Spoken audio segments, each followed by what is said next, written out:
आप उनको मनचाहा जगह दे दीजिए, ऐच्छिक स्थानांतरण का प्रोविज़न आप कीजिए, आप पोस्टिंग की बातों को आप छोड़िए। दूसरी बात है कि उनको सम्मानजनक सुविधा दीजिए। देखिए, कोई ऐसा शिक्षक नहीं है जो शिक्षा विभाग से नाराज़ होगा। नमस्कार, आप न्यूज़ फाउंडेशन देख रहे हैं। मैं हूं आपके साथ वंदना। बिहार में शिक्षा विभाग के अपर मुख्य सचिव के पाठक एक ऐसे पदाधिकारियों में उनकी गिनती अब होने लगी है कि अब वह अपने मन का करते हैं, ना तो मुख्यमंत्री की बातों को सुनते हैं और न ही किसी अन्य अधिकारी या फिर अन्य जो शिक्षक संगठन के लोग हैं उनकी बातों को वो सुनते हैं। हालांकि छुट्टी को लेकर के जिस तरह से भी हायतौबा मचा हुआ है, तो कहीं ना कहीं मुख्यमंत्री नीतीश कुमार की इसमें भद पीट रही है। इस विषय पर हमारे साथ बात करने के लिए हैं सारण शिक्षक निर्वाचन क्षेत्र से प्रत्याशी रहे आनंद पुष्कर सर। कैसे देख रहे हैं सर, इन दिनों के पाठक के रवैया को कैसे आप भाप रहे हैं? देखिए, सबसे बड़ी बात है कि जब बिहार के माननीय मुख्यमंत्री महोदय ने बिहार विधानसभा में कहा कि विद्यालय अब 10 से 4 संचालित होगा, तो माननीय मुख्यमंत्री महोदय ने जनता के मंदिर में, वो भी मुख्यमंत्री महोदय यानी कि सरकार का यह वक्तव्य था, उसके बावजूद भी अभी तक अपर मुख्य सचिव और शिक्षा विभाग ने यह पत्र निर्गत नहीं किया और लगातार तानाशाही रवैया अख्तियार किए हुए है कि 9 से 5 तक विद्यालय हम लोग चलाएंगे। सुचारू रूप से वो लोग चला भी रहे हैं। यह कहीं से विषय बिल्कुल ठीक नहीं है। हम लोग का यही प्रयास है, यही कोशिश है कि जब मुख्यमंत्री महोदय अगर किसी बात को कह देते हैं, वो सरकार के लिए एक संविधान और एक कानून हो जाता है।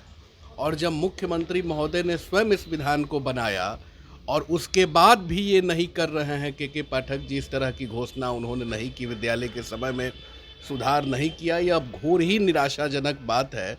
और ऐसे पदाधिकारी के ऊपर उचित कार्रवाई सरकार के स्तर से होना चाहिए। अभी आप देखिए, एक SCRT के द्वारा एक ट्रेनिंग प्रोग्राम चलाया जाता है। SCRT के एक निदेशक ने एक पत्र निर्गत किया है कि 25 मार्च से 30 मार्च तक 6 दिन का एक ट्रेनिंग सेशन उन्होंने निकाल दिया। अभी कहाँ की नैतिकता की बात है? अब बताइए, जो 25-26 को जो छुट्टी है, होली की छुट्टी पड़ी हुई है, उस समय आप ट्रेनिंग लेने के लिए और देने के लिए शिक्षक जाएंगे? तो यह कहीं से आपको समझदारी होनी चाहिए, देखना चाहिए कि यह पर्व का माहौल है, पर्व का सीज़न है, छुट्टी हर लोगों के लिए बनाई गई है। वो परिवार के लोगों के साथ रहेंगे कि जाके वहाँ पे ट्रेनिंग सेशन का काम करेंगे, और 2 दिन में कौन सी विपदा और आपदा आपके पास में चली आएगी? यह तो सोचने का प्रश्न है। और ऐसे पदाधिकारी जो बिन कैलेंडर को देखे हुए शेड्यूल्ड को जारी करते हैं, ऐसे पदाधिकारी के ऊपर सरकार को तुरंत कार्रवाई करना चाहिए और संज्ञान लेना चाहिए। वैसे पदाधिकारी को आप 27 तारीख से भी लागू कर सकते थे, आप 28 मार्च से भी लागू कर सकते थे। आपने क्यों नहीं लागू किया? आप क्यों 25 से 30 तारीख को कह रहे हैं ट्रेनिंग करने के लिए? ऐसे पदाधिकारी के ऊपर उचित कार्रवाई होना चाहिए। मैं कल गया था, शिक्षा मंत्री महोदय के संज्ञान में मैंने इन सब सारी बातों को लाया है।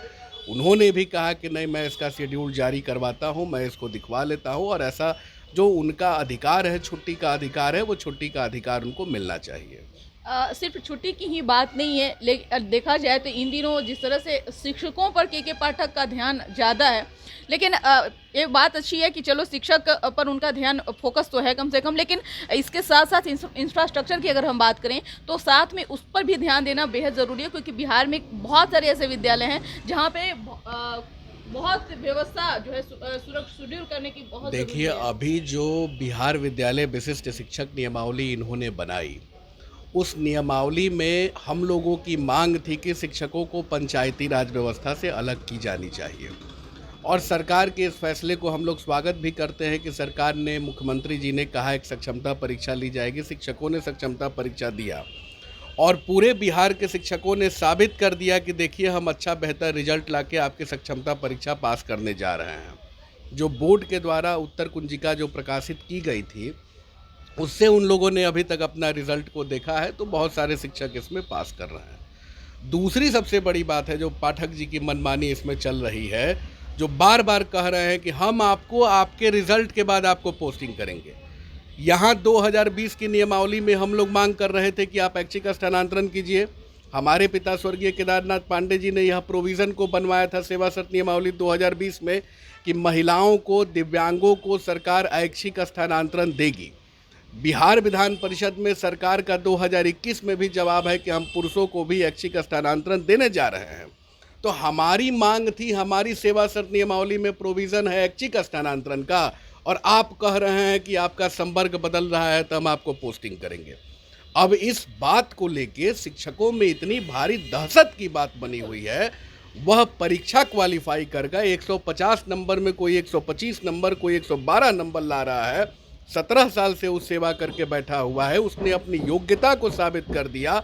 अब वह चिंता में पड़ा हुआ है कि हम अब मोकामा के रहने वाले हैं तो मोकामा में रहेंगे कि हमको 200 किलोमीटर दूर भेजा जाएगा। यह उसके अंदर दहशत की बात है। तो ऐसे जो फैसले पाठक जी के द्वारा जो की जा रही है, शिक्षकों को जो डराने का, उनको धमकाने का, उनको प्रताड़ित करने का, मानसिक प्रताड़ना वो झेल रहे हैं, ऐसी बातों को यथाशीघ्र जो है शिक्षा विभाग को वापस करना चाहिए। और पोस्टिंग कौन सी बड़ी बात है, सरकार बार बार इसमें अपना विभाग जो जवाब देता है कि संवर्ग बदल रहा है तो पदस्थापन की आवश्यकता है, तो ठीक है ना, नए सिरे से उस विद्यालय में उनको पदस्थापित कर दीजिए और पदस्थापित करने के बाद उनको ऐच्छिक स्थानांतरण दे दीजिए। इसमें कौन सी भारी बात है, कोई टेक्निकल पेच इसमें नहीं है। एक तो बिहार के शिक्षक अल्प वेतन में आपके विद्यालय में काम कर रहे हैं, अन्य जगह जाके आप उठा के देख लीजिए कि 9300 से 34,500 का शिक्षकों का मूल वेतन है जो उनका ग्रेड पे उनको मिलना चाहिए। लेकिन यहाँ सरकार चलिए अल्प वेतन पे भी शिक्षक हमारे पढ़ा रहे हैं, अच्छे तरीके से पढ़ा रहे हैं। वेतनमान की भी मांग उन लोगों ने की थी, 2020 में भी किया था। हमारे पिताजी के समय एक बड़ा आंदोलन भी हुआ था, उसमें एक सेवा शर्त नियमावली बनी मुख्यमंत्री महोदय की। हम लोग प्रशंसा करते हैं कि 15% उन्होंने वेतन को बढ़ोतरी भी बिहार के शिक्षकों के लिए किया। लेकिन हमारी अगली भी मांग है कि हमको विहित वेतनमान मिलना चाहिए। जो पुराने नियमित शिक्षकों को 9300 का जो मिलता रहा है वही हमको भी मिलना चाहिए। आप एक तरफ हमको सरकारी कर्मी किए, इसके लिए हम लोग स्वागत करते हैं, आपके फैसले स्वागत योग्य है, लेकिन जो इसमें टेक्निकल बाधाएं हैं उस टेक्निकल बाधाओं को दूर करना चाहिए।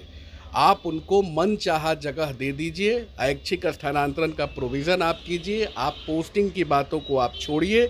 दूसरी बात है कि उनको सम्मानजनक सुविधा दीजिए। देखिए, कोई ऐसा शिक्षक नहीं है जो शिक्षा विभाग से नाराज़ होगा। बाकी जो कार्य आपके हैं वो सराहनीय और प्रशंसनीय कार्य है, आप जो कर रहे हैं, लेकिन जो शिक्षकों की जो मूलभूत समस्या है उन समस्याओं का भी निराकरण कराना शिक्षा विभाग का परम दायित्व भी बनता है, कर्तव्य भी बनता है, और सरकार को भी उनकी उचित मांगों को मांगना चाहिए। एक अंतिम सवाल है कि बिहार में इन दिनों जो बहालियां ली जा रही है, टीचर 0.3 वाला जो टीचर चल रहा है अभी, उसमें हाल के दिनों में देखा जाए तो काफ़ी धांधली भी हुई, उस परीक्षा को रद्द भी कर दिया गया। शिक्षा विभाग क्या अपने ऊपर ये जिम्मा नहीं लेना चाहती? अब सारा डिगरा बीपीएससी पर फूट रहा है। देखिए, शिक्षा विभाग के जो अपर मुख्य सचिव महोदय हैं, तो उनको लगता है कि आई एम ऑलवेज राइट, मतलब मैं जो कर रहा हूँ वह सही कर रहा हूँ, बाकी लोगों के पास में कोई सेंस नहीं है कि सही कर रहे हैं कि गलत कर रहे हैं। यह उनकी सोच बन गई है, यह उनकी धारणा बन गई है। इसीलिए उनके जितने भी फैसले निकाले जाते हैं वह दूसरे के मत्थे पे वो छोड़ देते हैं। तो आज की परिस्थिति में जो भी धांधली जहाँ हुई है, यह तो जांच का विषय है। जांच एजेंसियों के द्वारा देखा जाएगा कि कहाँ गड़बड़ी हुई है, कहाँ गड़बड़ी नहीं हुई है, और स्वयं यह अपने आप को क्लीन चिट भी नहीं दे सकते हैं। यह देखने का प्रश्न है कि बीपीएससी के स्तर पे गड़बड़ी हुआ कि शिक्षा विभाग के स्तर पे गड़बड़ी हुआ, लेकिन जो भी गड़बड़ी हुई है वह बिल्कुल छात्र हित में नहीं है, समाज हित में नहीं है, और इस तरह की गड़बड़ी करने वाले जो भी लोग हैं उनके ऊपर यथाशीघ्र कार्रवाई भी होनी चाहिए। क्योंकि बहुत बच्चों का यह भविष्य से जुड़ा हुआ है, उन लोगों ने अप्लाई किया है, परीक्षाएं दी हैं, उन लोगों ने उतना मेहनत किया है, और अचानक से परीक्षा रद्द हो जाना यह बिहार हित में कहीं से नहीं है, छात्र हित में कहीं से नहीं है। बहुत बहुत शुक्रिया बात करने के लिए। तो आपने सुना कि क्या कुछ कहना था सारण शिक्षक निर्वाचन क्षेत्र से पूर्व प्रत्याशी रहे आनंद पुष्कर का।